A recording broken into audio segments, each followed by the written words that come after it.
Good morning, children. Today also we are all going to continue our book reading, but we finished one book, so today onwards we take another book. Okay, this book is about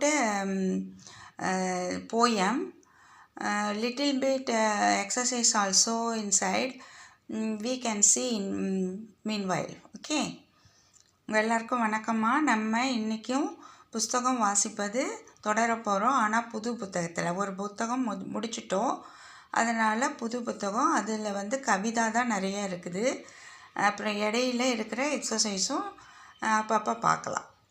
बच्चों सुप्रभात, आप सब कैसे हैं? अच्छा है? ठीक है?